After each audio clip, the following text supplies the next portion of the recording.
ሰላም አለይኩም። ሰላም ቤተሰብ ተመልከቱ። ወየኛ ህይወታችን ግን እንደዚህ ናት። አያችኋት? በቃ መጣችባት፣ ደነገጠች። እችኛዋ ደግሞ ተከታተሉ፣ አወጣች ማሞቂያዋን፣ የቱስት ማሞቂያዋን አወጣች። ቀስ እያለች ማለት ነው፣ ኮሽ እንዳይልባት፣ እንዳይልባት ቀስ ብላ አሞቃ ቶሎ ይዛ ሄዳ ልትበላ ነው። ውሽ ደነገጠች፣ ምስኪን። አይዞሽ አይዞሽ። በቃ እንደዚህ አድርጋ እንደው ወይኔ በቃ እኮ እንደዚህ ነን እኮ።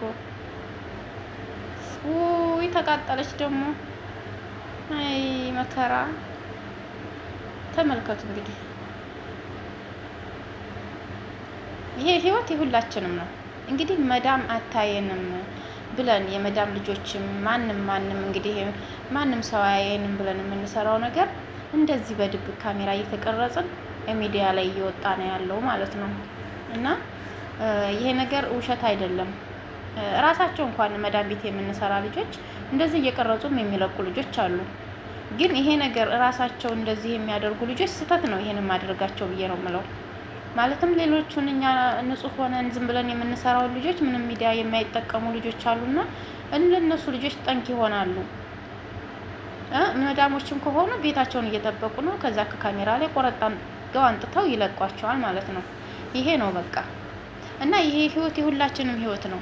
መጀመሪያ ላይ ያየና ቪዲዮ ሙዝ እየበላች ነው፣ ልጅቷ መጣችባት። ልጅቷ ስትመጣባት ደነገጠች እና ወደ ጉያዋ ለምዶለችው ማለት ነው። እንግዲህ ሙዝ ጭምልልቅ ይላል እዛ ውስጥ።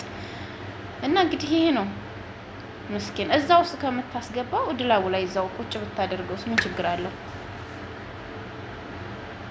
እንደዛ ደግሞ ብታደርገው ምን እየበላች እንደሆነ ሊታወቅባት ሆነ። ግራ አጋብቷት ነው።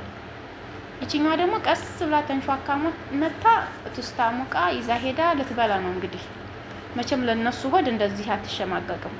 ለራሷ ሆድ ነው እንደዚህ የምትሆነው። እና ይሄ ነው በቃ ህይወታችን ማለት ነው። የስደተኞች እኛ በሰው ቤት እንደዚህ ተሸማቀን ፈርተን ነው የምንኖረው።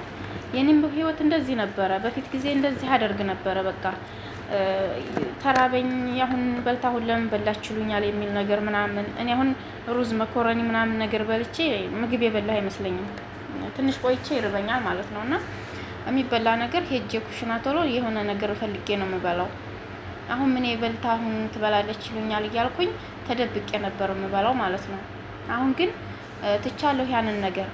አሁን የመጣ ቢመጣ የሆነ እየበላሁ እያለሁ ምናምን እንኳን ቢመጡብኝ የሆነ ልቤ ትርትር ነው ድንግጥ ነብኝ የሚልብኝ እንጂ ልደብቅ አልልም። ማለትም እያዩኝ ነው። እኔ ካሜራ ይኖራቸዋል፣ ያውኛል። ለምንድን ነው የምደባብቀው? ያ ነገር ነው አሁን የተረዳሁት ውስጤ ውስጥ እንጂ እኔም በጣም ፈሪ ነበርኩኝ። ሲመጡብኝ ይሉኝታ ይዘኛል። ለምን በላች አሁን ይሄንን በላች ምናምን የሚለው ነገር ማለት ነው። እንደነዚህ እንደ ልጆች ያደርገኝ ነበረ። ውያዬ ምናምን ደባብቄ አላቅም። በነገራችን ላይ ወደዛው አስቀምጠዋለሁኝ ወይም እንደዚህ በቃ። እነሱ ደግሞ እኮ ድርስ ነው እኮ የሚሉብን። ድንግጥ ብለን ልንደብቅ ስንል ራሱ እይት የሚያደርጉ ሰዎች እኮ አሉ። ይሄ ነገር አጋጥሟችሁ ከሆነ በቃ ምን ማድረግ አንችልም። ያን ጊዜ በቃ እኔ እንጃ ሰውነታችን ውስጣችን በጣም ነው የሚሸማቀቀው። እና እህቶቼ እንግዲህ ዋናው ዓላማ ምን መሰላችሁ? እኛ መዳም አየችን አላየችን ሳይሆን ፈጣሪያችን አየን ብለን እውነታው እሱ ጋር ነው። አየን ብለን ነው መስራትን መብላትን ያለብን ማለት ነው እንጂ እሱ አየችን ልጆቹ አዩን ምናምን ምንም ነገር አይምሰላችሁ። ምንም ነገር በቃ አሁን ላይ በጣም አስቸጋሪ ጊዜ ሆኖብናል። እማቤት ምን እንዳለ አላውቅም። እኔ አሁን እዚህ ጋር ስልኬን አፌ ላይ አድርጌ እየለፈለፍኩ ነው ለእናንተ ቪዲዮ እየሰራሁ ነው ምናምን። አሁን እነሱ ምን እንደማደርግ እየቀረጹ ሸረኛ ከሆኑ ይለቁኛል ማለት ነው በእነሱ ሚዲያ ላይ።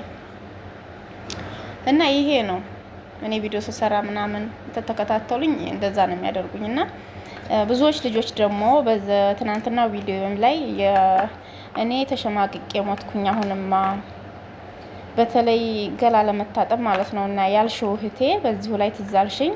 አትፍሪ፣ ገላሽን ለመታጠብ አትፍሪ፣ ሞቀይ በያት። ከዚያ በቀን አንድ ጊዜ ተታጠብሽ በቃሻል ስልሽ ደግሞ ምንድነው መልስ የሰጠሽኝ? ያለው ሙቀት እዚህ ሀገር ታውቂዋለሽ፣ ሙቀት ነው። ሙከየፍ ደግሞ ቀን ቀን አታስከፍተኝም ምን ያለችው። በጣም ነው የሚያሳዝነው። እንደዛ የሚያደርጉ ሰዎች አሉ፣ አረቦች ማለት ነው። ቀን ሙከየፍ እንዳትከፍትና ክላሷ እንዳትቀመጥ ኩሽና ራሱ እያለ እንዳይከፈት የምታደርግ መዳም አለች ማለት ነው። ሙከየፉ እንዳይቆጥርባት ወይንም ያቺ ሰራተኛ እሷ ምን ስለሆነ ነው ቀዝቃዛ ቦታ የምትሰራው የምትቀመጠው ለማለት እንደዛ ይመሰማቸው አሉና እኔም ስላጋጠመኝ ነው እንደዛ ያደርጋሉ። እና እህቴ ይሄን ቪዲዮ ከሰማሽ ማለት ነው አትፍሪ፣ ታጠቢ፣ ሂድት እያልሽ ማለት ነው ትጥብ ሳያውሽ ልብስሽን ሳትቀይሪ ልብስሽን አሁንም መቀየር ሳይሆን ሄደሽ ሽንት ቤት እንደሚጠቀም ሆነሽ ትጥብጥብ ብለሽ ውጥት እዛው ልብስሽን ልብስ ያንኑ ማለት ነው ካልቆሸሸ እንደዛ እያደረግሽ ተጋፊው ይሄንን ሙቀት ምንም ማድረግ አይቻልም። ሁላችንም እንደዚያ ነን። በጣም ከባድ ነው። አሁን ላይ ሙቀቱ በጣም ከባድ ነው። በዚያ ላይ አሁን ሳትታጠቢ ብትቀሪ ላባችን የሚሰራ ሰው ላብ ይወጣናል፣ ላባችን ይሸታል። በዚያ ላይ እንግዲህ አሁን ሸተተች ነው የምትለው ማለት ነው። አትታጠብም ይቺ ሰራተኛ ምናምን እያሉ ስም ያወጣሉ። ስለዚህ አይዞሽ እህቴ ታጠቢ። ሌሎቻችሁም እንደዚህ የምትሸማቀቁ ካላችሁ ታጠቡ። ለምንድን ነው አስሬ ውሃ እንትን የምታባክኙ ምናምን ብትላችሁ ሙቀት ነው አልቻልኩም በቃ ማለት ትችላላችሁ። ፊት ለፊት መናገር አለባችሁ። ሽንት ቤት ደግሞ ካሜራ ረክበዋል አልረከቡም እኔ አልታጠብም ምናምን ብላችሁ ደግሞ እንዳትፈሩ። ወንጀላቸውን የሚሸከሙት ራሳቸው ናቸው። ሽንት ቤት ብዙም ላይደረግም ይችላል እና አንዳንዶቹ ባለየ ናቸው የሚያደርጉት እንጂ ብዙዎቹም አያደርጉም። ስለዚህ ካሜራ አለ ብላችሁ ደግሞ ገላም ከመታጠባችሁ እንዳትወገዱ ማለት ነው። አንድ ልጅም እንደዛ ያለች ስለገጠመኝ ነው ኮሜንት ላይ ተዛ እንዳትወገዱ ካለ አለ ከሌለም የለም። ከመታጠብ ወዴትም አንወገድም። በቃ ከመብላትም ወዴትም አንወገድም። የራሳቸው ጉዳይ። ግን መጥፎ ነገሮችን ስንሰራ ሽንት ቤት ሄደን መጥፎ ነገሮችን ካደረግን ለምሳሌ አሁን ሽንት ቤት ይዘው ሄደው ከወንድ ጋር የሚያወሩ አሉ። ስላየሁ ነው ደግሞ አሉ እንደዛ አይነት ነገር መጥፎ ነገሮችን የምታደርጉ ልጆች ተጠንቀቁ ማለት ነው። እንደገና ደግሞ ክላሳችሁም እንደዚያው መጥፎ ነገሮችን የምታደርጉ ልጆች ተጠንቀቁ።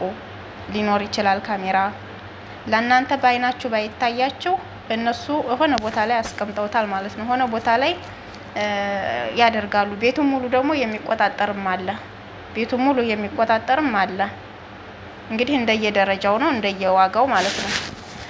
እና ከዚህ ነገሮች ከመጥፎ ነገሮች ብቻ ለመጠንቀቅ ሞክሩ እንጂ እናንተ መልካም ነገራችሁን ይዛችሁ ትክክለኛ ነገርን ይዛችሁ ለምትሰሩ ልጆች ምንም አትሸማቀቁ። በቃ መስራት ነው። ብራችንን እንቀበላለን፣ እንሰራላችኋለን፣ ስራቸውን እንበላለን፣ እንጠጣለን፣ እንታጠባለን። በቃ ሌላ ነገር የለም። እና ይሄን ይመስላል ውዶቼ። ምንም ነገር አትፍሩ። እንግዲህ አንዳንድ ጊዜ ብቻ ውስጣችን እንትን ይልብናል። አሁን ሚዲያም ላይ እንኳን እንደዚህ አይነት ነገሮችን ብንሰማ አይዟችሁ ምናምን የሚለው ነገር ቢሰማ ያ ነገር ነው የሚቀረጽብን። ሌሎቹ የተለቀቁት ያ ነገር ይሰማናል ለኛ ማለት ነው። እና ይሄን ይመስላል ውድ ተከታዮቼ። በጣም ነው የማመሰግነው ስለምትከታተሉኝ፣ ላይክም ሰብስክራይብ ስለምታደርጉኝ፣ ጥሩ አስተሳሰባችሁንም ኮሜንት ላይ ስለምትገልጹልኝ በጣም አመሰግናለሁ። አሁንም ቀጥሉበት፣ አበረታቱኝ። እኔም የእናንተው ስደተኛ እህታችሁ ነኝ። እናንተም እንደዚሁ ብትሰሩ አንዳንድ ነገሮችን ደስ ይለናል ማለት ነው። እና በርቱልኝ፣ ስሩ። የኛ ብርቱ የመዳም ቅመሞች እንደኛ እኮ ጎበዝ የለም። ሙቀቱንም ብርዱንም ተቋቁመን ሰርተን በዚህ ላይ ግልማጤያቸውን ችለን ሰርተን ተሸማቀን ስንበላ ተሸማቀን ስንተኛ ተሸማቀን ብዙ ነገር ነው ያለብን። እንደኛ ቻይ የለም ወላሂ። እኔ ምኑን ነው የሰጠን ነው የምንለው። በተለይ ስራ የሚበዛበት ቤት ማለት ነው። ምን አይነት ጠንካራ ሰው ነኝ ነው የምንለው። ስለገጠመኝ ነው ራሴን የሚያደንቅበት ጊዜ አለኝ። አንዳንድ ጊዜ ስራ የበዛበት ቤት ሄጄ ሙሉ ቀን ተገትሬ ውሌ ማታ አረፍ ስል ያለ በቃ የሰውነት ክትክት ማለት መሰባበር በቃ ምን አይነት ቻይ ሰው ነኝ ነው የምለው እኔ ራሴ ማለት ነው። እና እንደዚህ አይነት ነገሮች አሉ። አይዟችሁ ኢንሻአላህ ያልፍልናል። ለኛም ብቻ ከተጎዳን በኋላ እንዳይሆን እንጂ ሳንጎዳ አላህ ቶሎ ብሎ እርስቃችንን ያብዛልንና ቶሎ ሀያታችን ይቀይርልን እላችኋለሁ። ባይ ሁላችሁንም